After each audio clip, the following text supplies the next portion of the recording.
All right, everyone. Joe and Mike here from buildassetsonline.com. And in today's live stream podcast, we have an interesting topic, and it's 5 ways to make money on Amazon without an investment.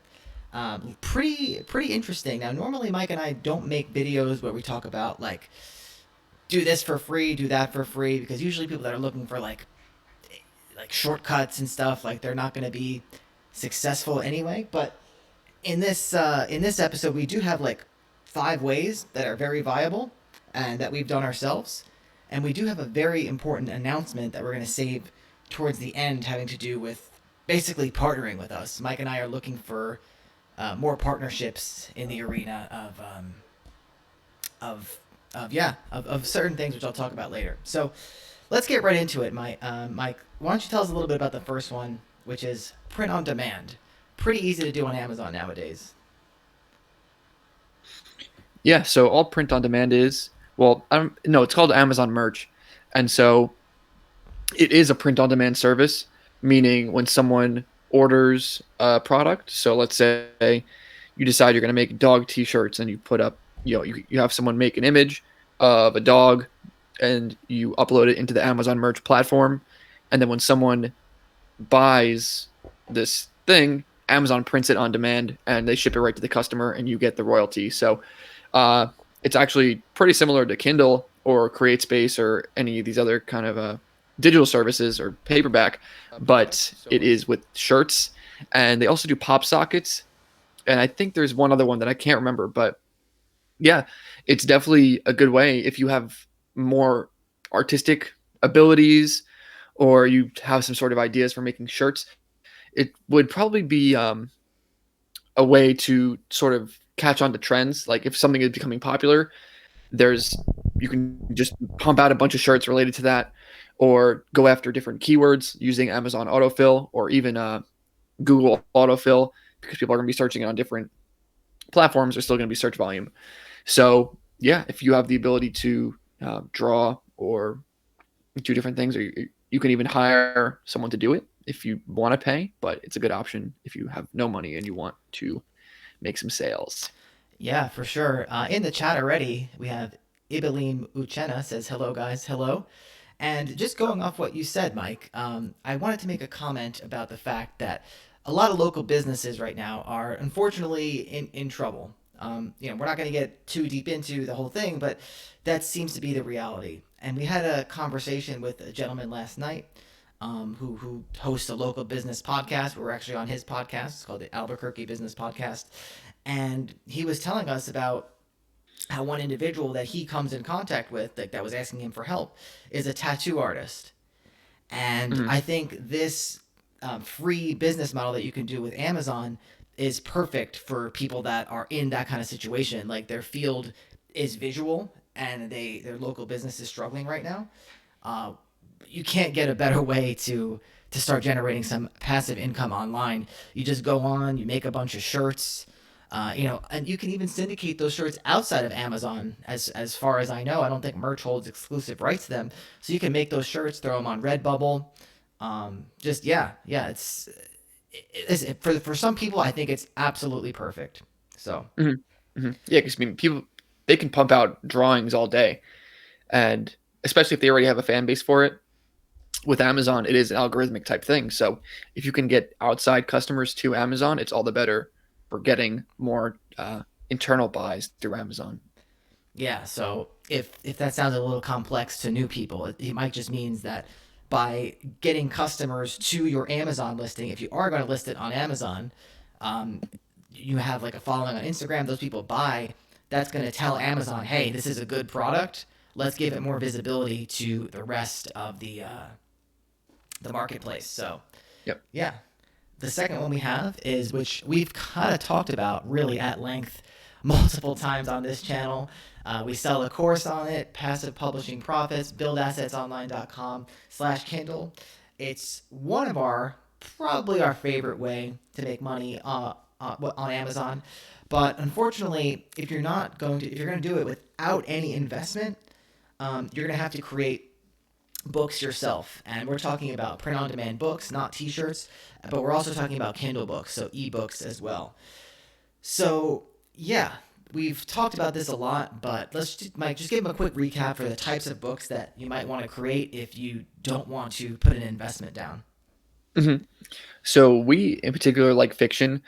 Joe, is the more puzzle thing a separate one, or should I talk about that right We now? could we could group them up. I mean, Okay, this we'll is group them. we're focusing on without the investment portion, so let's Yeah. just group them up. So if you have some sort of writing skills, then you can definitely dive into fiction and write your own books. And I know plenty of people that got into Kindle because they were writers and they wanted to create a level of income for themselves. And you can do really, really well like that because you're not paying for, you're not paying all this overhead for a book. And it's probably daunting to people to do that.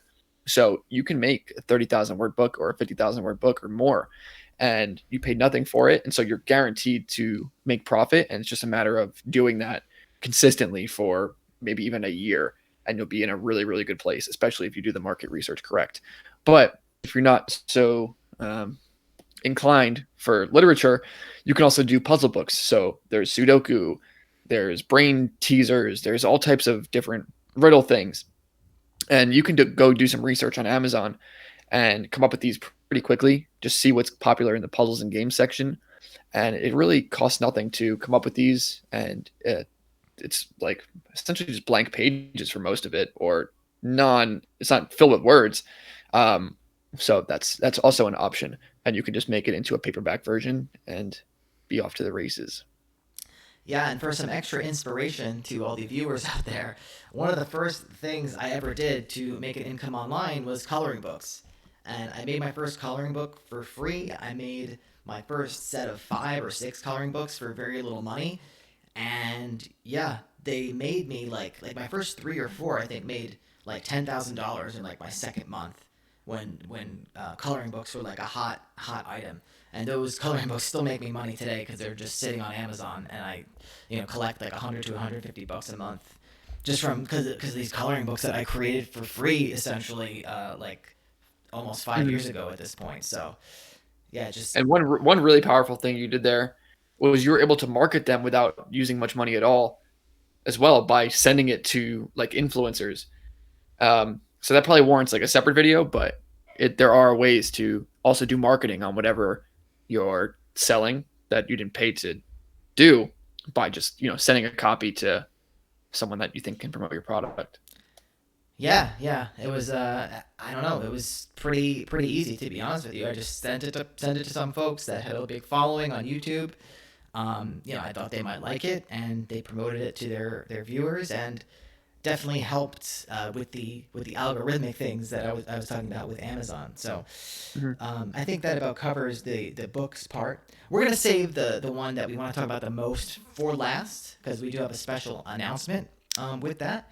So the third one is not only so everyone knows that audiobooks through Amazon are a big thing. And everyone always asks us, "Hey, when you write your Kindle books, do you promote them with an audiobook on the side?" But in this case, if you're going to be the publisher of an audiobook, my mic has a weird echo on it. That is not good. Maybe it's me. Oh, yeah, I don't know. Hmm. I turned you down a little bit, so hopefully that doesn't persist. No, I don't know if it's that. If I turn my volume down a little bit, let's see. Maybe it's the Thank you, room. thank you, WP Eagle. Yes, I appreciate it. Hopefully we're not losing viewers as a result. But They're they're falling off a cliff, Joe. We got to get back. yeah, I don't know. I don't know how No, to it's fix fine. it. But Um, hopefully that helps. One thing I wanted to where was I? I was talking about audiobooks. So instead of being a publisher of audiobooks, which is going to cost money, you can actually become a reader of audiobooks. So a why narrator. a narrator? So how does Yeah. that work, Mike? Tell us a little bit about that. So So all you have to do, honestly, is just go to acx.com and you can find a section where you can apply to become a narrator. And really, all you're doing is making a profile and putting up some samples. But ACX actually does a really good job. And for those who don't know, acx.com is like the back end of Audible. So everything that's on Audible is put there through either like a legit huge publisher, or through ACX. ACX is like an independent publisher platform to get onto Audible, owned by Amazon. So they actually lay out like all the tools you need, different budget uh, items you can do. Like, so you can either get an expensive mic, or they list all different options for you. And so, yeah, just go to acx.com. You can follow their steps to become a narrator. And there are a lot of people right now who are trying to put not just fiction books, but all sorts of Kindle books into audio form. And you can just apply to jobs. You can do a little sample, and you actually get paid pretty well. You get paid, I mean, it's negotiable, but um, most people don't work for less than $50 per finished hour. And so what that means is, for if it's a 3-hour audiobook, you get $150 for that. So it's not a bad gig. And especially as you get more clients, you can work your way up to 100, 200, 300, 400. So you can become a top tier person. Really no money to get started. And it's going to be a huge thing. It's only going to get exponentially more popular. Yeah. Yeah. So, Mike, I'll let you talk about the next one. I mean, maybe keep talking about audiobooks. I wanted to see if I can fix this microphone problem. Maybe my webcam is like also recording, like because my webcam Mm-hmm. has a microphone on it. So Mm-hmm. maybe that's coming into play here. So I apologize about that, guys.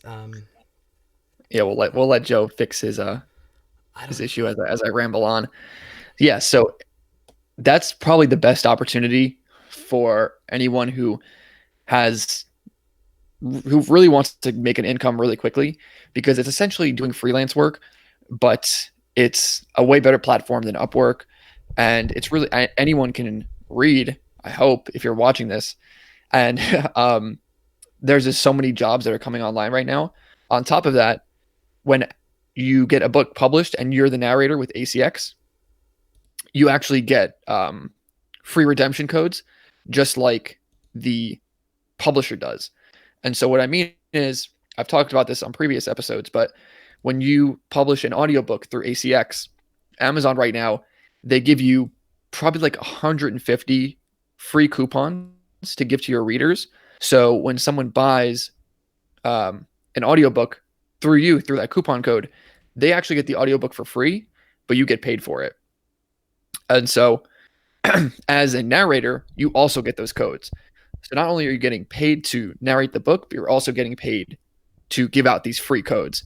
And so you can make, 100, 200, 300, $400 per book just by narrating it. And on top of that, you will make extra money by giving away the codes. And you can also give people their, it's called a bounty URL. So if someone signs up to Audible through your link, you get $75. And so Audible is actually definitely the most up and coming Amazon way to make money.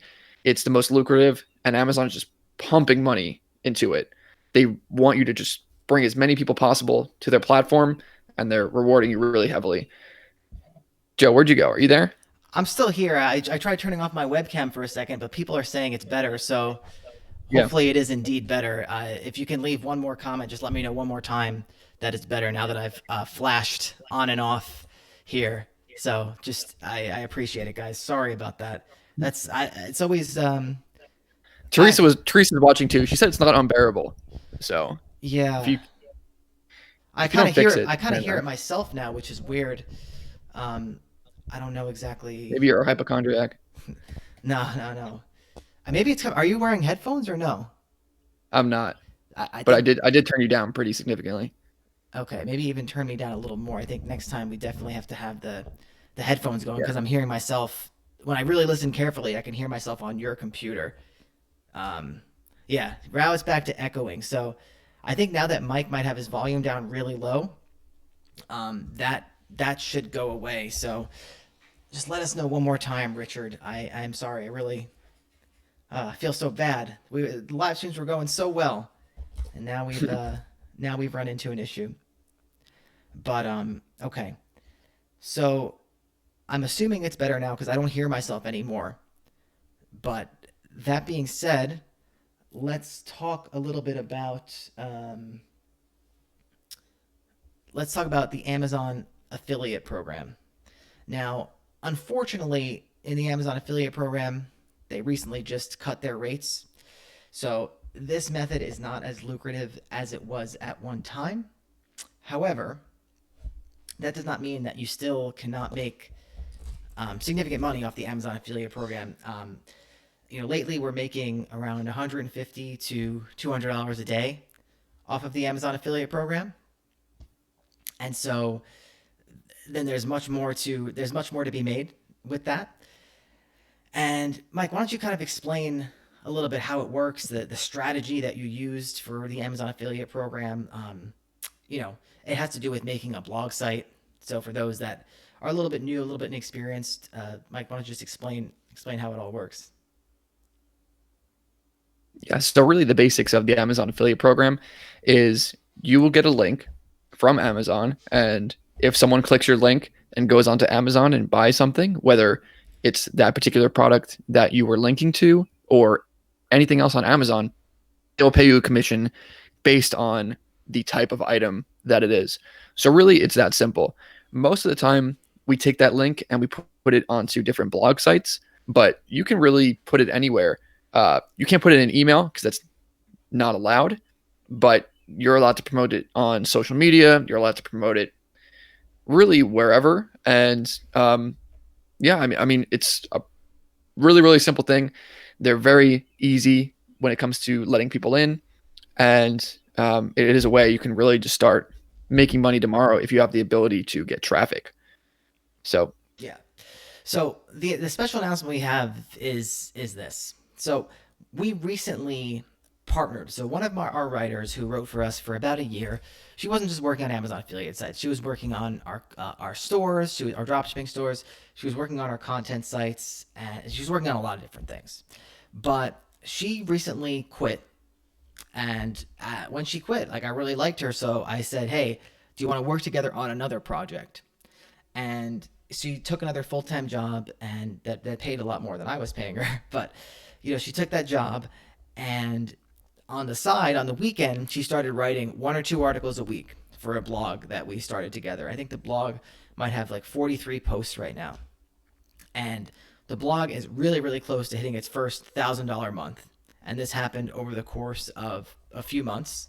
And she just wrote a few articles on the weekend, one or two, and yeah, now the site's doing really well. It's actually not monetized with Amazon affiliate, but it's a similar type of site to where it's a blog site. It's getting traffic from the search engines, and yeah. So the announcement is this: is that we want to form more of those partnerships. Here at Build Assets Online, we really view our all of our websites as like a portfolio. And since this first arrangement is working out so well with the writer that we had, we're looking for other people that are interested in writing and partnering with us on a site. Now, Amazon affiliate might be a part of that site, might be a big part, it might be a small part, but either way, we're looking to partner with someone on a content site, and I think it's really a great opportunity for the right person. So, yeah, because like this video states, it takes no investment to just get started and write. But the issue is you need to have the proper tools and knowledge in place to make sure that your knowledge that make sure that your writing doesn't go to waste. And so that's kind of where we come in. We have done this so many times. We've published thousands and thousands of articles probably. And so we've gone through all the details of how to actually execute an affiliate site, site that's monetized with ads. There's so many tools that you can employ once you have just stuff written. And so writing is not our forte, but for those of you who enjoy writing, then it could be a really good opportunity. yeah, yeah. So and to be honest with you, I have written many articles myself, Amazon affiliate articles or non type of articles, and like Mike said, just doing it over and over and over again. We're gonna help you. You might think, hey, why would I go make a site with you guys and write for you guys um, when I can just go and I'll do it myself? But the truth is I can't even tell you like how much time and money I've wasted writing articles when I didn't have all the other pieces in place. So we have a lot of assets at our disposal. we have really good web hosting. We know how to structure the sites properly. There's all these little details that we know how to do, that if you like writing and you want to work with us on a 50-50 partnership, I believe, especially if you're new, that you're going to have like a much higher chance of a first successful online business. And once you get that first successful online business, you can keep rolling it into other businesses. You know what I'm saying? So yeah, Mm. I hope. It's basically an apprenticeship Yeah. where, yeah, as long as you can write and you have the skill to do that, then you'll learn really how exactly we do everything. And you can go and you can apply that to future websites on your own if you choose. And now you have the tools to just create multiple different blog websites that are monetized through multiple different mediums. And you can have your own portfolio without really spending any money. It's just the knowledge. Yeah. So Adam V Robinson says, love the live videos, guys. Thanks for doing this. Oh, it's our pleasure to do this, Adam. Where did you find out about us? How long have you been watching? I'm always just curious, like where people found Build Assets Online, and yeah, how long have you guys been watching? Yeah, who knows? Who knows? So, But we didn't talk about one of the other models, Joe. One of oh, the ways to make money on Amazon without investment. what was that? The Turk. Oh, Amazon Mechanical Turk. We're not going to spend too much time on that, but yeah, we can't go without mentioning it. It's probably one of the most least lucrative things you can do on Amazon. All the other options we listed today are better, but it's just, yeah, you're a Mechanical Turk and you just do like manual stuff for Amazon and get paid as a result. So, um, I wonder, can you do Amazon Mechanical Turk outside the US? I'm honestly not sure. It was on the list, but I don't have that much to say about it, honestly. I remember looking at that like way back in the day before I ever did anything online. I think you sent me it at one point, and I never got into it. But if you want to be a Mechanical Turk, you certainly can, and you can make probably not a great wage, but essentially, if you live somewhere cheap, like say like Indonesia, Thailand, then it could be a good gig because if you can just spend 5 hours a day doing Mechanical Turk tasks and make I don't even know, you don't have to make that much money to live in Southeast Asia and live a good life. So Yeah, it could be a good option for people that want to travel and don't want to do much. yeah. So, Adam said Turk is desperation. It is. yeah, Some people are in desperate times, and so it's a yeah, just throwing it out there. yeah. Um, Stacy wants to know where we can contact about the 50-50 deal. There should be a BuildAssetsOnline.com/writer. I just made it. okay. Okay. There you go. So I'll Slash type it in the writer. chat, just so you guys have it. But what's it called? Yeah. So if you want, there's a Google form there. You guys can go fill that out. If we like you, we'll get back to you. Like, we're probably not going to get back to everyone, but yeah, just if you can be as detailed as possible about like why you want to work with us, and kind of sell yourself a little bit, because we're not just going to work with just everyone that applies. It really has to be a good fit for us, and there's going to be a Skype interview and legal contract and all that sort of official stuff. When we partner with people, we do it official, and partnering with people is a big part of what we do. We talked about this in the past, how some of our dropshipping stores are, we have like people that partner with us on the store, and we, pay them out as consultants and stuff like that. So Yeah. Yeah. No, it is serious. We're not looking for someone that's gonna just think it's kind of a freebie. You're gonna learn a lot, but it is, of course, you will have to write. So yeah, yeah. So Adam V Robinson says, um, well, I'm gonna answer the question in a second, but if you guys can just say in the chat if the echo is fixed. I'm just curious if the headphones thing was the issue, because I did start hearing it in my headphones. So if you could just put if the echo is better in the chat as we start going through the questions, and please do leave more questions as well. So Adam says, I'm looking to build a brand doing high ticket dropshipping. Is it better to do a satellite blog or on Shopify store? Um, I don't really. I think it comes back to this. Mike said that he said the last week that you can have two exact people that you could have two people that have the same exact like store, same exact theme, same exact niche, and one of them can totally succeed and blow it out of the water, and one of them can fail. So I think to answer your question, it comes down to like your execution of it. I mean, I think they'd be better off using a separate domain though, just for the fact that it's kind of when you go to sell it, I think it makes a difference that you have two separate traffic sources, and I think it's a bit easier to structure things on WordPress. Would you agree? Yeah, I would definitely agree. That's actually a really good point. Shopify does not make it easy for blogging at all. So yeah, I would definitely agree with that. Yeah, and what you can do is, once you have that separate blog, it's not 100% tethered to that dropshipping site. You can do other things with it if you choose. And so whether that's display ads or linking to Amazon or other affiliate programs for suppliers maybe you can't get in with directly, then you have that option. And so it's certainly good to kind of establish it as it's kind of a sister domain, but a separate domain nonetheless. Yeah, you definitely swayed my answer there, Mike. I think those are all really really good points. Doing the blog on Shopify because we've done both. It's definitely a pain.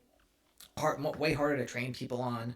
Way harder to just handle stuff like internal linking. Just really managing the SEO side of it. Like you just can't beat WordPress and Yoast and stuff like that.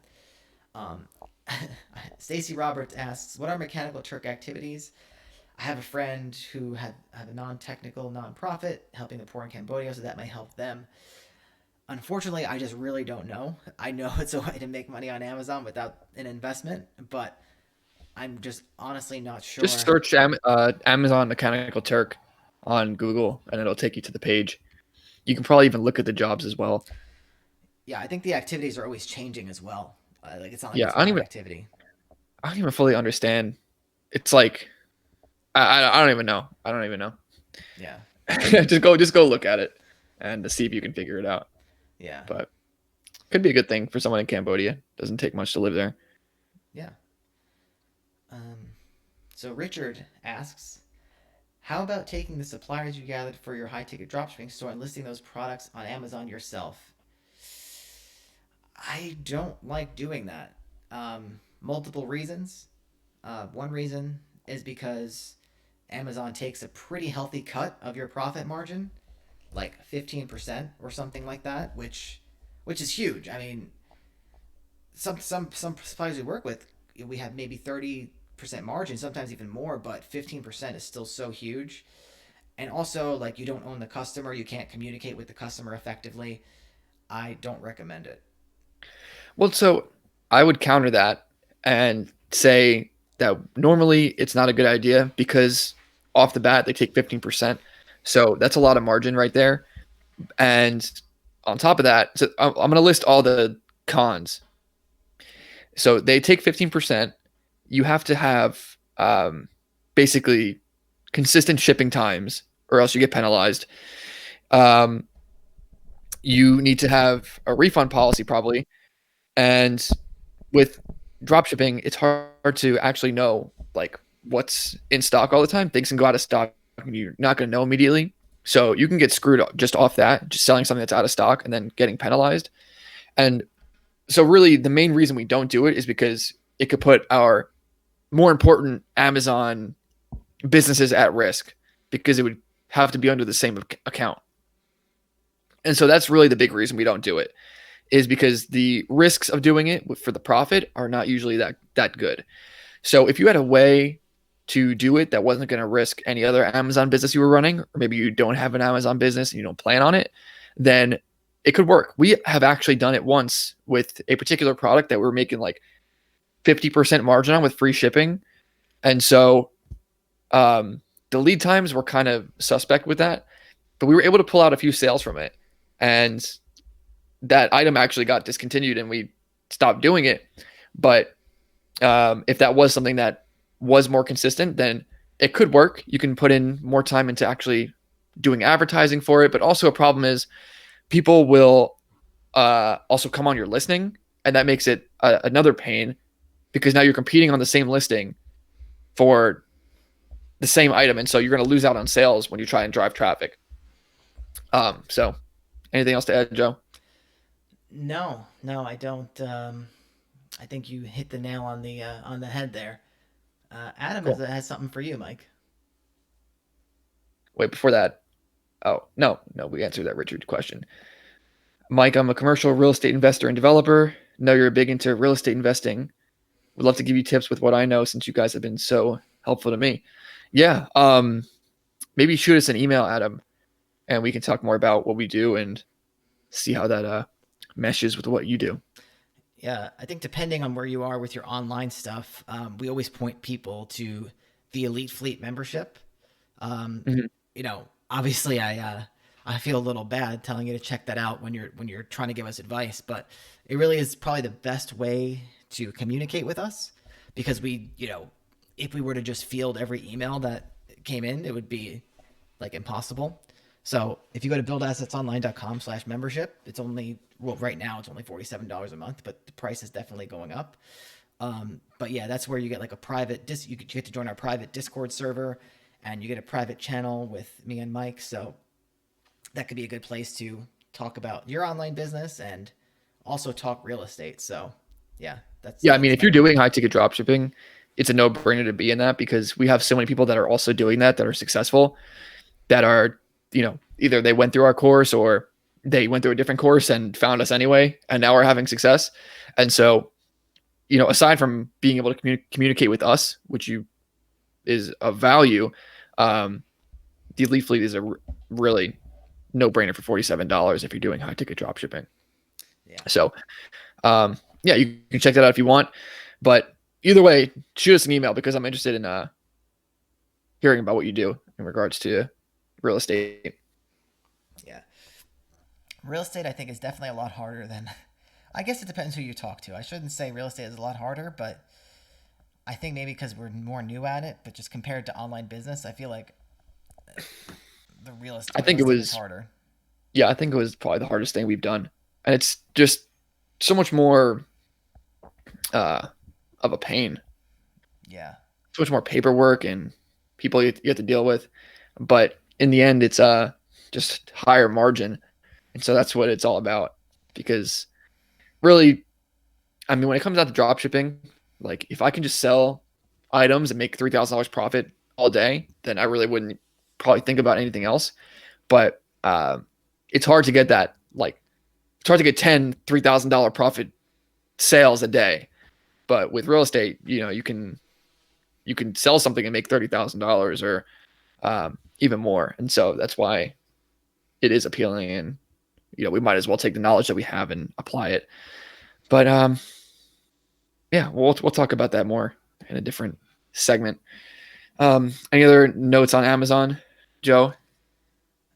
No, not really. I did have something I was gonna say about real estate, but oh yeah, I did want to make another comment on that. Was you know the thing with real estate that I think makes it so hard compared to online business is that not only with online business, so everything is pretty much trackable with online business, and everything is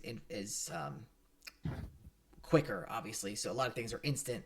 Some things tend to move much quicker in online business. So when it comes to the tracking thing, like one of the things that we deal with now is, we'll be listing our properties on all sorts of different places, and it's hard to quantify where the best leads come from and all that. So I feel like real estate, in some regard, is kind of just like throw it out there and see what happens. Whereas in online business, it's just like you have all these sophisticated tools where you can track and see exactly what's going on, and you can work with what's going on and improve from there. And you know what went wrong and you know what went right, like just based on the feedback that you get in the metrics and stuff. But for Mm. that, yeah, Real estate is definitely slower, but Adam, if you do uh, mobile home stuff, I see you're talking about mobile home parks, then yeah, definitely reach out because you might be able to make something work. Yeah, I do have. Please list more questions if you have them. I do want to talk a little bit about the blog site because, yeah, I think we're making a lot of developments on that front. And if we're gonna partner with someone, buildassetsonline.com/writer. I want to talk about some of the things that we're getting into. One of the things that I'm starting to really think about is conversion rate optimization.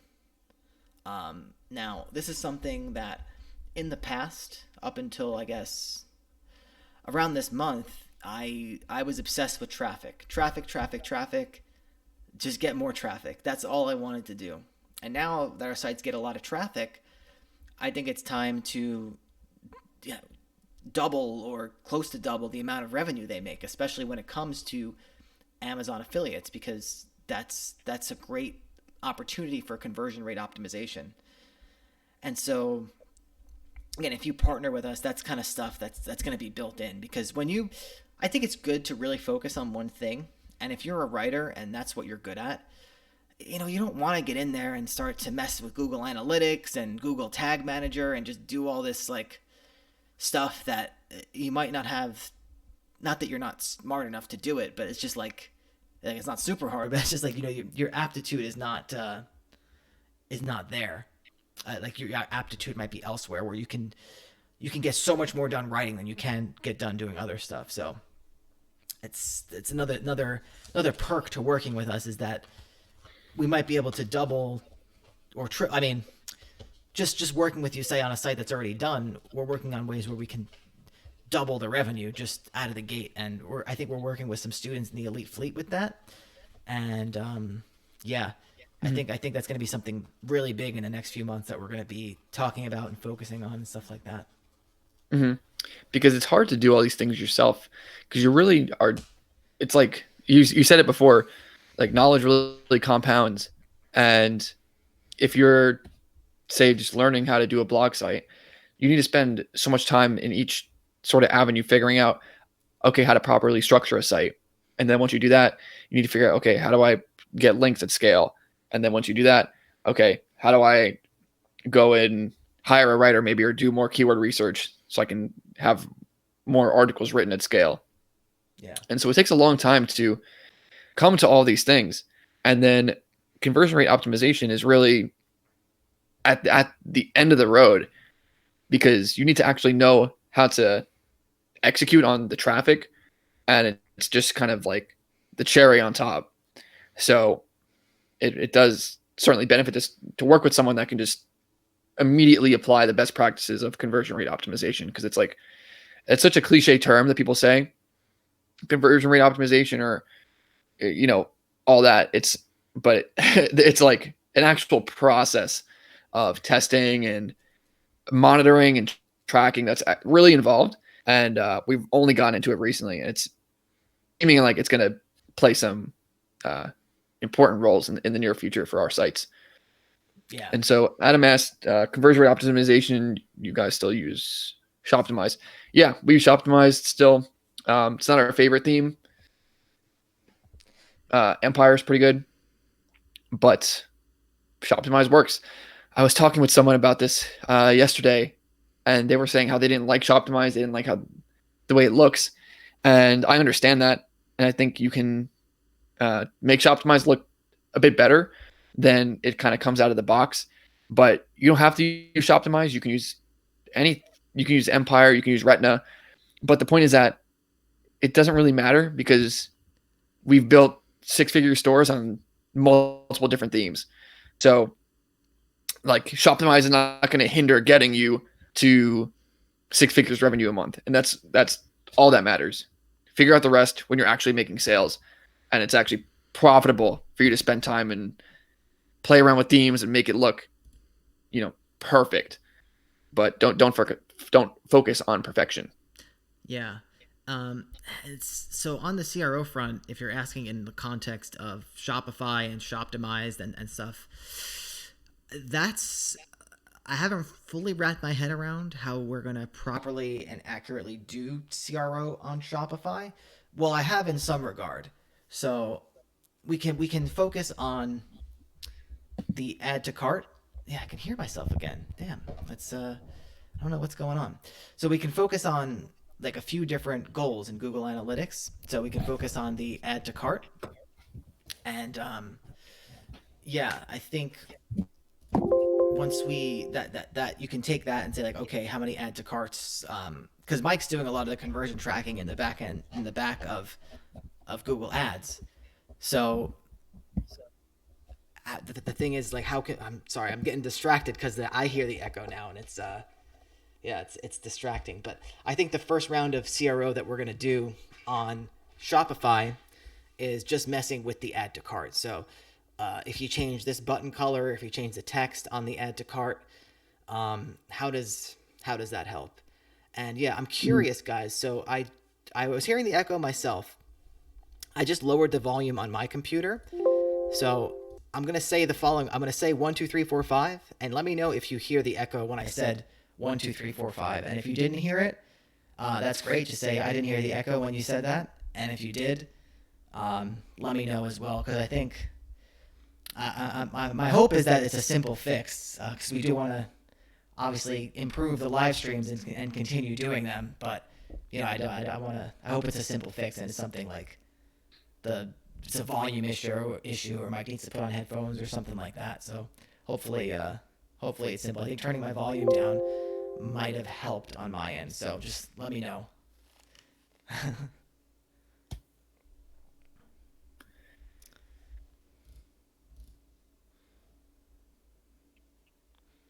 So while we wait for people to type, anything else?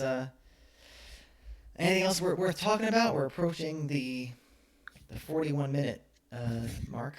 No, I mean, I think when it comes down to conversion rate optimization, probably in a couple months we'll be ready to talk in depth about it and have results to report. But you have to think about it's something we didn't even focus on until now, Yeah.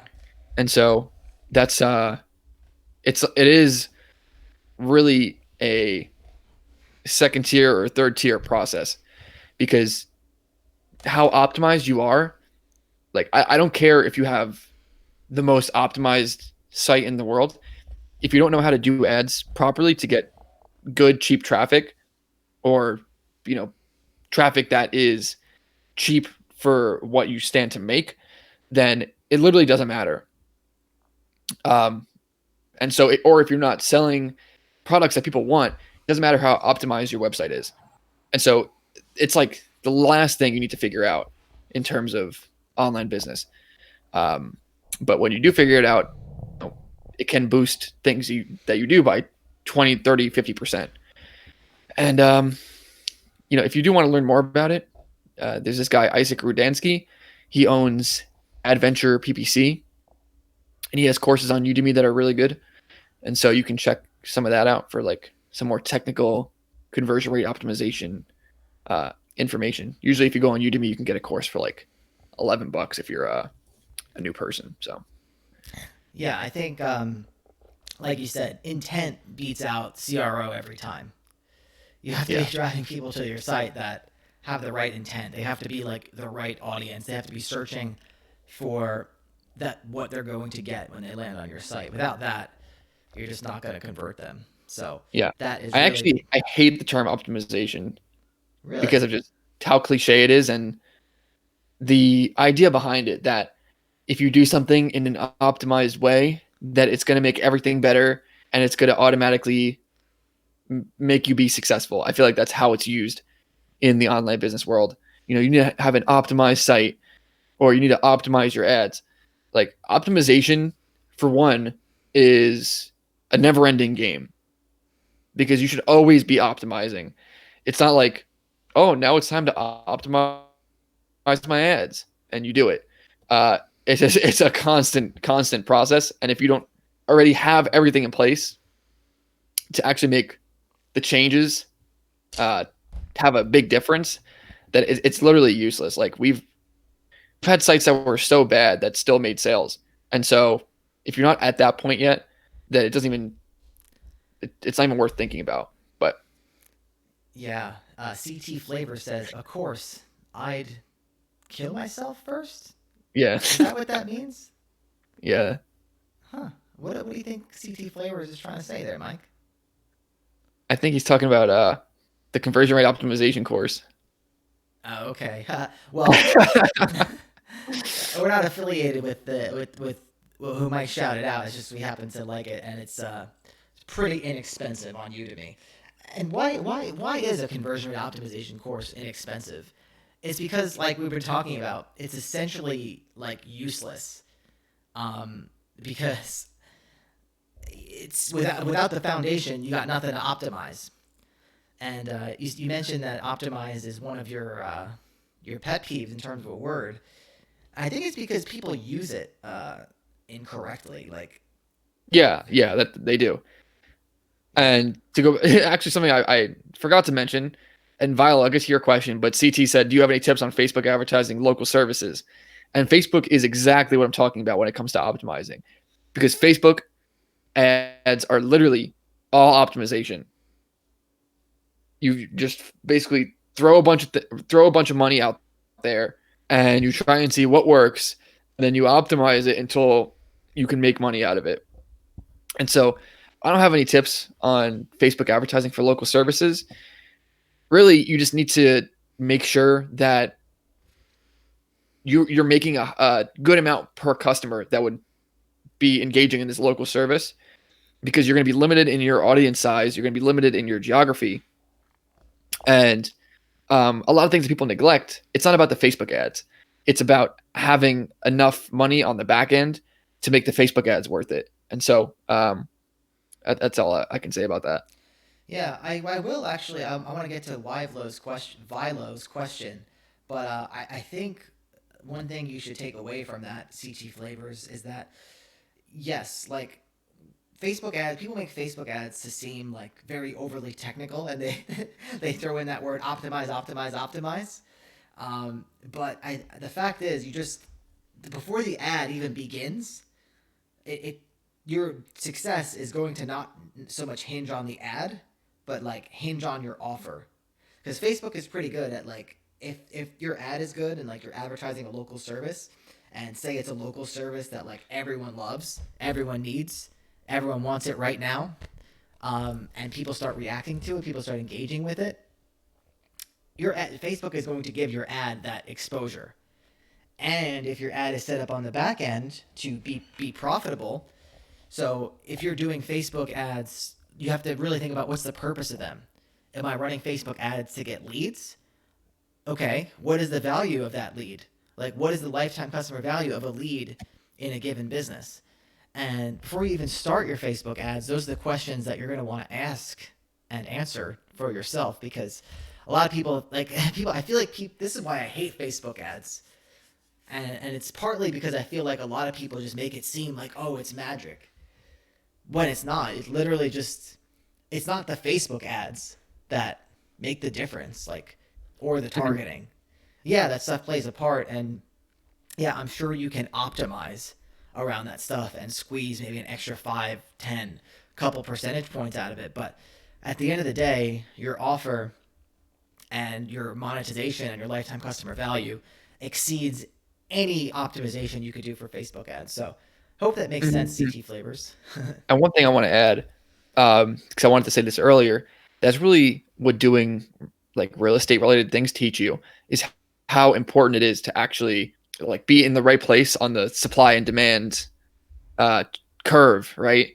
Like if I put a house on the market for just 30% what other people are selling it for, that house is going to sell so quickly. It doesn't matter how good I am at optimizing the listing, or just like how good I am at marketing. If it's put in the basic places and the basic things are done, as long as the price is below what the usual prices are in the area, it's gonna sell just because the offer is so good. And so it's the same thing with Facebook ads or anything you're really selling online. It's like, is this offer actually good? And as long as the margin is there within that offer for you, then it'll usually work out. Church, man. CT Flavors. I'm just curious, CT Flavors. Did you hear about us Was the podcast we did last night posted yet? Because we did like a local business focused podcast last night, the Albuquerque Business Podcast. Even though we're not from Albuquerque, I think it was still a good show. So I'm wondering, is that where you heard about us, CT Flavors? And Adam Robinson says Facebook ads have so much fatigue. Google, nope. That's you're darn tootin', Adam Robinson. That's correct. You from Albuquerque? Yeah, are you from Albuquerque? I would like to All go right. there, So honestly. yeah, I do too. So Vilo's question: have you guys tried YouTube ads for high ticket dropshipping? Yes, we try them and we do them. Um, so we actually need to. I made a separate module in our course about it. So I don't know if you're in there, but actually I don't know if we ever put it live. It's live. I just wanted you to look it over one more time. It's in there. It's unpublished. So Okay. yeah, it just needs to be looked over and pressed publish. Yeah. Okay. Yeah. So we do YouTube ads for high ticket dropshipping. It's not like the most profitable thing you can do, but if you have good margins on a product, then it's certainly worth it because you can, especially for like retargeting, that's like the basics. If you can just use that as a method of retargeting, then you can get people back to your website for, or at least get views and just be taking up more real estate in their, not in the search engines, in the search engines, but also in their mind. And so I do think it has a good impact on our conversions, even though it doesn't always report to be the most cheap conversion source. But we've gotten like multiple compliments that we have videos and people seem to like it. So yeah, but wait until you have a successful store before you get into that. Yeah, YouTube ads. Oh man, I feel like they're getting real crazy. I don't know how much you watch YouTube, Mike. Um, like, I have ad blocker on. oh, okay. Um, okay, Viola, we'll be sure to. Are you, by the way, are you at that store, Viola? Or sorry, are you at that stage where like you're have a decent amount of traffic to your store and you need to be retargeting? Just let us know, because if so, we'll publish it right away. It's again, like Mike said, it's there's always more stuff you could be doing than YouTube ads. It's kind of like a little bit of a bonus thing, but I'm just curious if you're like actually ready for them right now based on what we've said. But yeah, I do feel like YouTube is getting really really crazy with the ads. Um, like I don't know. You said you haven't seen them, Mike, but I think ever since the quarantine started, it's just like every ad is like a make money online ad, or like there's just so many crazy things. Like I saw like a dating ad today where it was like send this text message to the woman, like send these 5 texts to the woman that you like desire, and like it's gonna make her go crazy. And I was so curious by it. Like I actually went and watched the whole video sales letter. To be honest with you, it How was much was it? I don't know, because it wanted me to just opt in for the email, and I didn't do that. It was like 5secrettexts.com or something. I don't remember the exact URL, but yeah, I do feel like I've been seeing like, okay, I think I actually know what happened, and this might be interesting to talk about. So before the quarantine, I do feel that there were a lot more like big brands advertising on YouTube. So I would definitely see a lot more of those big brands, like I don't know, like Kohl's, like Walmart, stuff like that. Maybe Amazon, just all like the big companies. And I do feel like they might have like really dropped their advertising budget on YouTube. And now it's just all I see are like more independent, like people like us, like running YouTube ads. But like some of them seem kind of unscrupulous in their approach. I think so. It's kind of crazy. It's like people sitting with like stacks of money and stuff like that. And you got to think, like, oh man, there's like no way this works, but I guess it Yeah, does. I don't know. I don't know. I've been seeing a lot of like news ads or like stock market related ads. Yes, yes, I have too. Oh wait, he said Echo switched off for 10 seconds. I wonder. There is something I'm doing a little bit differently this time. Okay, I think when I have the YouTube live streaming thing opened in Chrome, that's when the echo might go.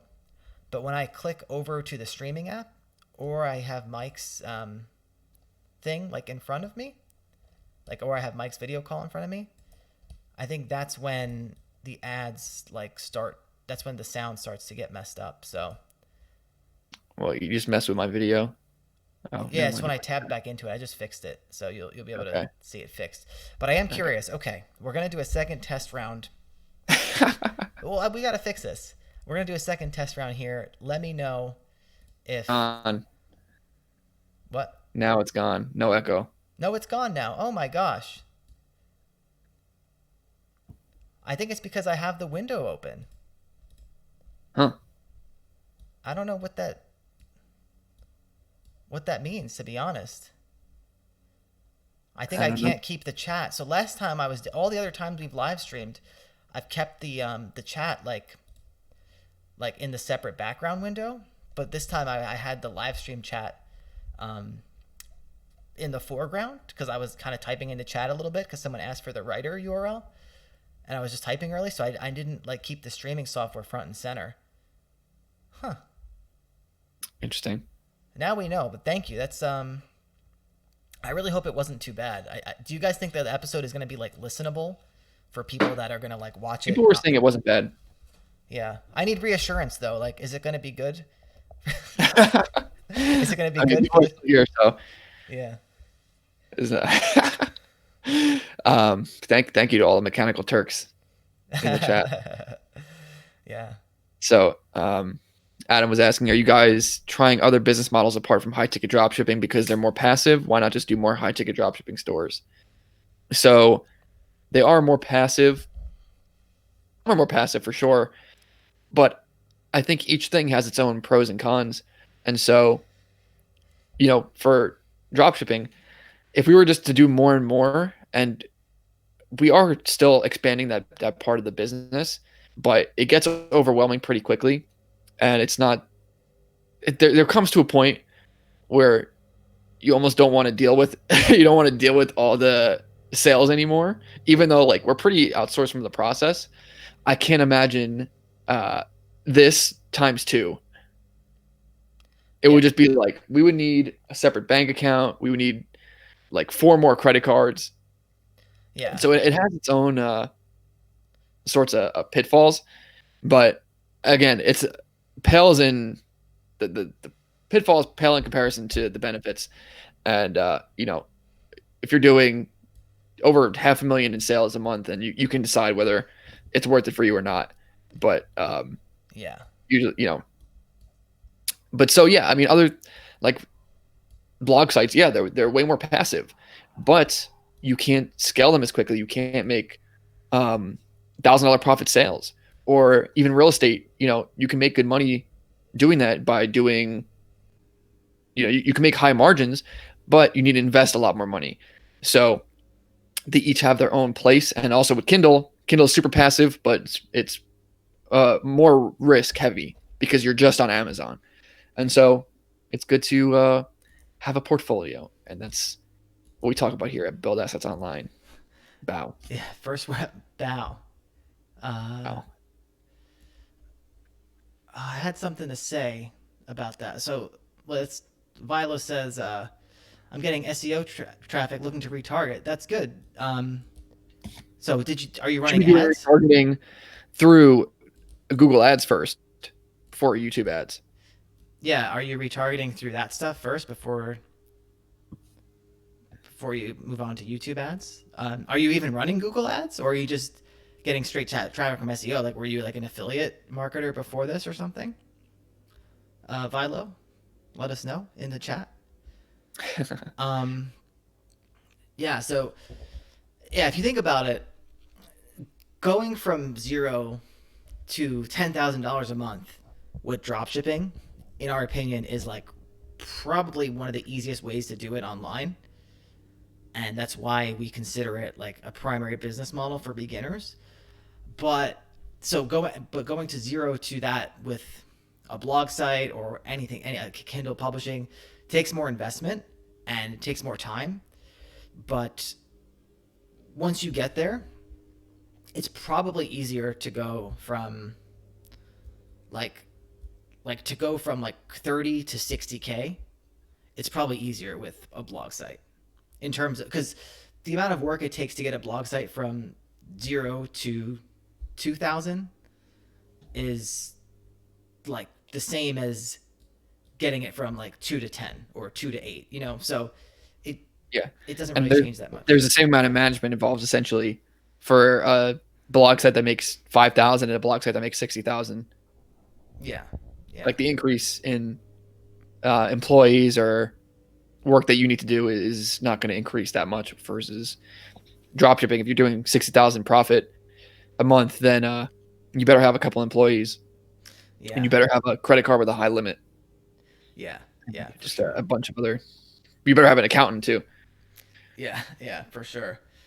So A bookkeeper to Adam says you're echoing again. well, I was messing with the window a little bit, so Okay. hopefully it Yeah. stopped. If it's still going on, let me know. So Adam also asks, as long as you guys can listen to the episode still, I'm not that bothered by it. But Adam also asks, what about you guys private labeling a product for a successful high ticket dropshipping site? It's not a bad thing. I don't know. It's just not something we're into because we know people that have done it and that have had six. We talked about this the other day. Someone had bought out one of their suppliers or something like that. Um, but it's just not something that we want to do. We don't really want to manage inventory. We don't want to. We want to manage as little as possible, to be honest with you. Yeah. I'd rather take that $20,000 investment and put that into a piece of land or something and just flip that. Because at least like physical products to me, um, they don't have that much inherent value. It's just the value of whatever people decide it is. I mean, it's the same thing with real estate, but at least it's like uh, a more fixed thing, if that makes sense. Yeah, yeah. Vilo says, "Yep, straight SEO traffic. Not running any ads yet. Strategizing in which platforms to run on. Definitely going to start with Google ads, but wanted to know if I should consider YouTube ads. Do the Google ads first. Yeah, YouTube ads way down the line. yeah. What are you strategizing about? It should just do Google ads. Don't even think about it. Are you making sales, Vilo?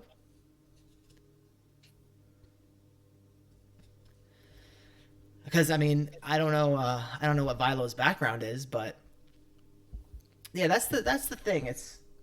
Um, it's good that Vilo has this. I'm just making some assumptions here, but it's good that Vilo is like able to drive SEO traffic, and it's good that he's thinking about combining with taking that approach and combining it with the business model of high ticket dropshipping. Definitely important, but I can't stress enough. If you're in the course, just follow the path that we lay out in there. Yeah, absolutely. Because one disadvantage of SEO is that you don't have as much direct control over your keywords. Like, you can try and rank for a specific thing, and maybe you can do it, but with Google, like, if you know that a keyword is working, you can scale that keyword. And I don't know if you could speak to this a little bit, Mike, but it seems like, strangely enough, we're starting to convert off of like one word keywords, which we would never rank for in SEO. Yeah, that's been happening for a while. I've noticed it here and there, but yeah, we've converted for some literal like the most generic terms possible. Like I can't say it obviously, but um, it's astounding. But I know that if I took that and put it into a text ad, because these are shopping ad conversions. Mm-hmm. So if I put that into a text ad, it would never work. And I think that's why shopping ads are so great because really with a text ad, you're paying a lot to get into those first two positions. And so people are going to click those no matter what. and you're gonna pay a lot for that. But with shopping ads, even if it is a more generic term, people are not going to be clicking on your stuff most of the time unless they actually have the intent that shopping ad specifies. So I'm trying to think of an actual example. Okay. Let's do the kitchen island example, right? So you have a kitchen island and you get a conversion for island, which could happen.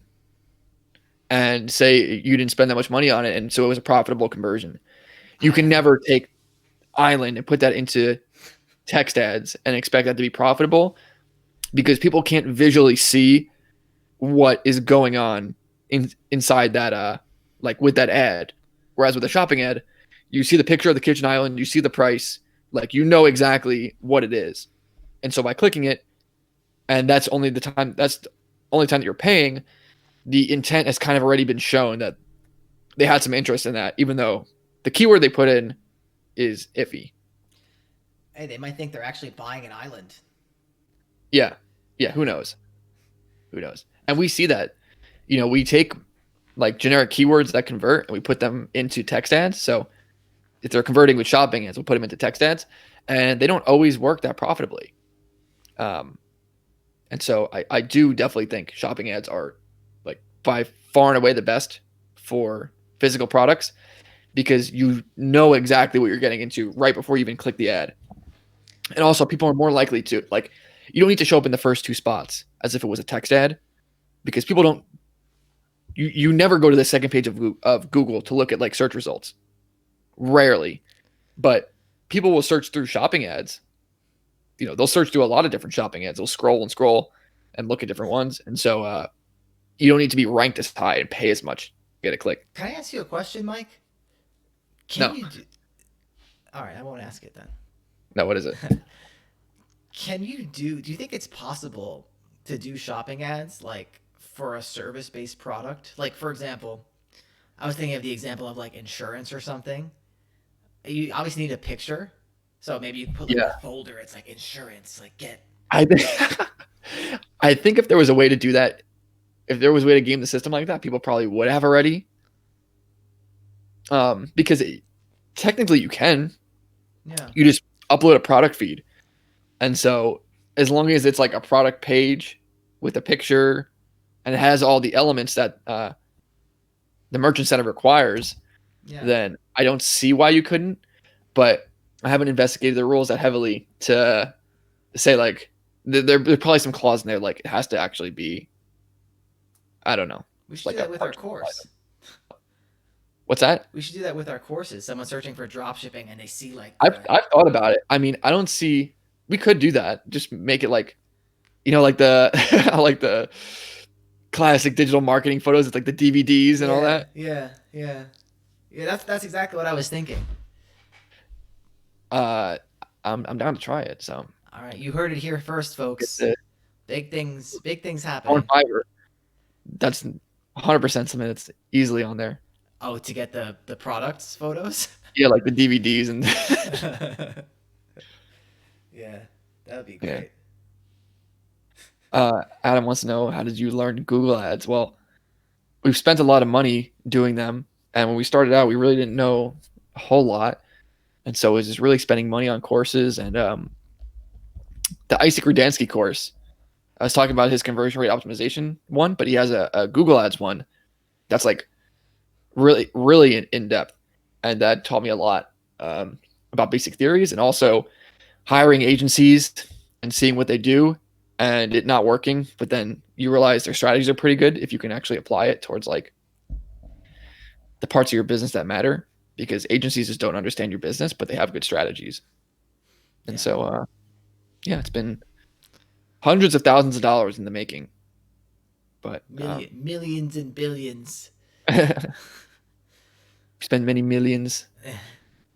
But yeah, if you're in the course, if you're in the dropshipping course, then like what we lay out is just really the basic foundations for dropshipping, and it's really all you need. Like, because I mean, I talk with students all the time, and the things that they struggle with are the basics. And it's like once you just do the basics that are actually in the course, then they always wind up getting sales, like every time. So Yeah. it's really just a few foundational things and like structural things. Yeah, I think people always underestimate the basics in everything. I think basics are always really important, like for anything you Yeah. do. It's really about trying to discover what the basics are, and then once you know what the basics are, then you can perform the O word on it. Yeah. And that's why people love agencies so much because they feel like the answer is just so ethereal and just so technical that they can't figure it out. It's usually not the case. It's just something pretty simple that you just need to apply. And then the super technical stuff is just good for optimization. Yeah, yeah. I mean, if you think about it, like these people design, like Google and Facebook and all that, like their platforms are designed to be utilized by the public. Like they want, like I don't know, like Jim's shoe shop to like put their business on Google and advertise with them. So Yeah. it's not like they haven't intentionally designed it to be like super complicated. I mean, sure, I'm sure it could be more simple, but it's just like they didn't. It's not designed for like the 80% of it you can figure out or you can learn effectively. You know, you might not. People do some crazy stuff with Google Ads and Facebook ads, I'm sure, but that's Mhm. not that's not what's going to get you the results in the beginning. Yeah. I mean, we're far from knowing anything. I mean, I probably know like 20% of what there is to know. I have this huge AdWords textbook that like it breaks down the entire platform. And it's not even like a guy at Google wrote it. It was just like some dude wrote it Yeah. who just knows a lot. So there's so many things you can do. It's like I don't have the time and I'm not that much of a geek to like want to get into it, but I reference it every now and then. But you can literally like scale AdWords to the moon, especially with generic keywords. Because once you can figure out how to make generic keywords convert profitably, then there's like just an unlimited amount of them. So Well, what's some of the stuff? Because I'm curious now. I mean, since you run the ads part of it, Adam says huge. Since you run the ads part of it, I am kind of curious. Like, how do you get people to convert on generic keywords? Like, I would think that they're either going to convert or they're not going to convert. Like, how can you change that in Google Ads? you can't really. I mean, you can do things like on page optimization, but I don't want to go there. What I really mean is because you have a bunch of products, right? Mm-hmm. Say you have over 1,000 products, which one do you show for a generic keyword, I see. right? So you have the variables of all the products that can possibly work. You have okay, like what's the right bid for that, and then you also have like all the modified versions of those keywords, right? So Right. you would start kind of you would I guess want to see through shopping ads. This is how I view it. You would want to see through shopping ads. Okay, this product makes sales for this keyword on shopping ads. And so Yeah. what you would do is you would take that and you would put it into text ads for that keyword, but also like the modified version of that keyword. So, um, and so once you do that, you open yourself up to a lot more search traffic. Yeah. And Yeah. so it's a matter of narrowing down. Okay, from those text ads, what keywords work, and so you can take ones that show up and convert through the broad match and make those into exact match, and then like uh, take up the entire impression share for that. And so if I'm going over people's heads and just I guess get in the course if it is appealing, but like I literally don't have the time or energy to deal with that. Yeah. And also, people do stuff like competitor targeting Yeah. Yeah. and there's the retargeting of those generic keywords, and so it's like it gets it gets huge pretty quick. I would imagine, yeah, like you said, and I think maybe it goes back to what I was saying with the Facebook ads is like a lot depends on your offer. Like you have to make sure your offer is congruent. Like which one of your offers is going to convert on that generic term? I guess finding that would be that's the key to converting on those Yeah, generic terms, exactly. like you said. Exactly. Um, Adam asks again: do our return on ad spend stay consistent on your best stores?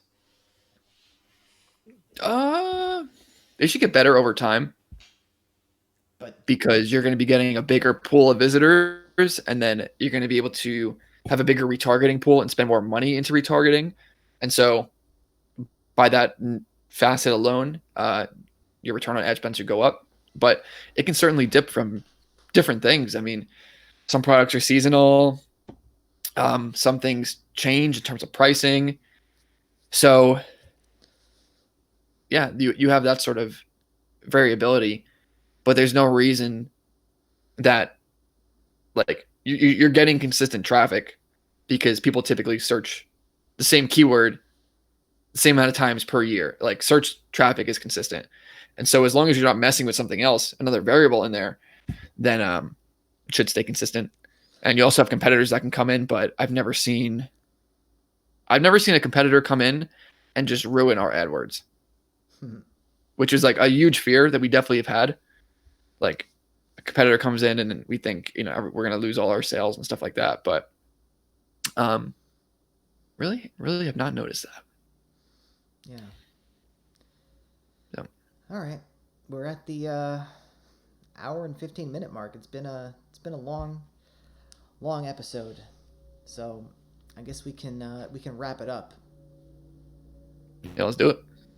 So, if you missed it, you want to work as an apprentice slash partner with us on content sites, Amazon affiliate, buildassetsonline.com/writer. That's where you can fill out the Google form, and if it seems like a good fit, we will contact you. And as always, oh my god, I didn't get the overlay fixed. So if you're looking at the overlay on the screen, buildassetsonline.com/asset is where you can find our dropshipping course. It's not buildassetsonline.com/asset. Uh, Thanks a lot, guys. Huge show. I'll email you and get on the elite fleet. Boom. Look at that. Yeah. That's the value of showing your face on camera. Anyway, buildassetsonline.com/asset, buildassetsonline.com/membership, and buildassetsonline.com/playbook, and buildassetsonline.com/Kindle are all of the important things. Or you could just go on our website and click the menu, buildassetsonline.com/click menu, and you should be good to go. All right. All right. Take it easy.